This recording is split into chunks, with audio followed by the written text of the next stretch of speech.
مجھے ایک صاحب کہنے لگے کہ میرے ساتھ جاپان چلیے، تو میں نے کہا کہ میں یہاں کافی مصروف ہوں.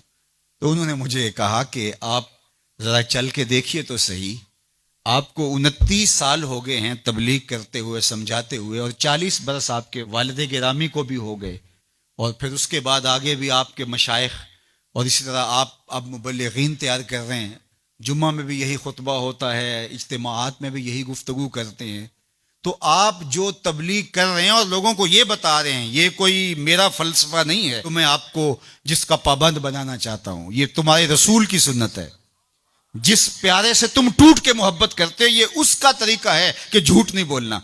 کہا سمجھا سمجھا کے 29 سال جس قوم کو ہو گئے ہیں، آپ جاپان میں دیکھیے وہ کر رہے ہیں، اور نئی اقدار کو دریافت کرنے کے لیے آگے بڑھ رہے ہیں. یہ تو کر چکے ہیں، وہ کسی دغا نہیں کرتے، جھوٹ نہیں بولتے، کسی سے فراڈ نہیں کرتے.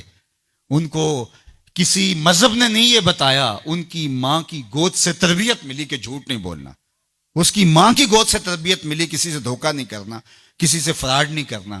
کیا ہماری مائیں جو حضور پر درود پڑھنا سکھاتی ہیں، یہ کیوں نہیں سکھاتی ہیں کہ کسی سے فراڈ نہیں کرنا ہے، کسی سے دھوکہ نہیں کرنا ہے؟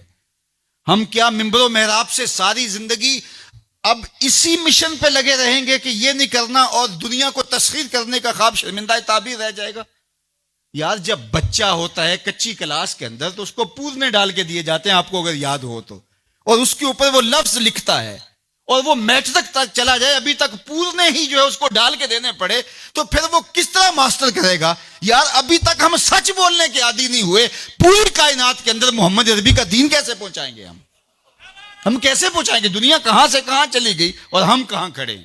اکبر الہ آبادی نے کہا تھا مس پہ ہے اپنی نظر اور سیم ان کے ہاتھ میں. ہم ابھی تانبے کو دیکھ رہے ہیں اور وہ چاندی بھی اٹھا کے لے گئے. اب وہ کائنات کو تسخیر کرنے جا رہے ہیں، اور ہمارا بھی یہ مرحلہ طے نہیں ہوا کہ ہم سائے کو تنگ نہیں کرنا چاہیے، ہمارا یہ مرحلہ طے نہیں ہوا کہ کسی کو تکلیف نہیں دینی چاہیے. انسانی سوسائٹی، انسانی معاشرت کے خد و خال ہیں واضح، اور اسلام نہ بھی ہو تو کفر کے معاشروں کے اندر بھی یہ پایا جا رہا ہے کہ ہم سائے کو تکلیف نہیں دینی، کسی کو دکھ نہیں دینا، فراڈ نہیں کرنا، جھوٹ نہیں بولنا، 2 نمبر چیز نہیں بیچنی. اور ہم کیا ہیں؟ ہم تو دوائیوں کے اندر بھی ملاوٹ کر لیتے ہیں، اور مسلمان ہم ہیں جیسے ہم عاشق رسول ایسے زمانے میں کوئی نہیں. اور جو جان بچانے والی دوائیاں ہیں ان کے اندر بھی ہم ملاوٹ کرتے ہیں. ہمیں شرم آنی چاہیے. ہم کھڑے کہاں ہیں؟ دل مسلمان ہے تیرا نہ میرا، تو بھی نمازی میں بھی نمازی، پڑھے جائیں نمازیں، یہ ٹکرے ہیں اور کچھ نہیں ہے.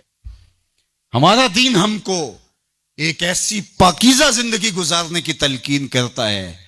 یار ہمارے سامنے حضور کا نقشہ ہو، ہمارے سامنے حضور کی تعلیمات ہوں، اتنا نور برس رہا ہو ان کی سیرت کے انوار کا، اور پھر بھی ہم اپنی زندگی جو ہے وہ درستی نہ کر پائیں، تو پھر کیا ساری زندگی ہم یہی کام کرتے رہیں گے؟ ساری زندگی یہی کہتے رہیں گے کہ جھوٹ نہیں بولنا، جھوٹ نہیں بولنا؟ کہتے رہیں گے ہم، اس سے انکار نہیں ہے، لیکن کائنات کو تسخیر کیسے کریں گے جب اس مرحلے سے نہیں نکلیں گے؟ تو میری آرزو یہ ہے کہ دیکھو میں نے اپنی قبر میں جانا ہے، آپ نے اپنی لحد میں اترنا ہے. میں اور آپ اپنے آپ کو یہ مت سمجھیے کہ وہ سنورے گا تو معاشرہ ٹھیک ہوگا. معاشرہ ٹھیک ہو نہ ہو، مجھے ٹھیک ہونا ہے. مجھے اپنی زبان کو کبھی بھی جھوٹ کی بدبو سے متعفن نہیں ہونے دینا. مجھے کبھی بھی کسی کو اذیت نہیں دینا، چاہے وہ میرا ہمسایہ ہے یا میرا دشمن بھی کیوں نہ ہے. مجھے کسی کے لیے غلط نہیں سوچنا ہے، اور کسی کو نقصان پہنچانے کی منصوبہ بندی کی دور کی بات ہے، وسوسہ بھی آئے کسی کو نقصان پہنچانے کا تو اس کی بھی نفی کرنی ہے، کیونکہ میں اس آقا کا غلام ہوں جو رحمت للعالمین ہے. تو اس آقا کے لائے ہوئے نظام شریعت کو نافذ کرنے کے لیے ہمیں عملی قدم اٹھانا پڑے گا.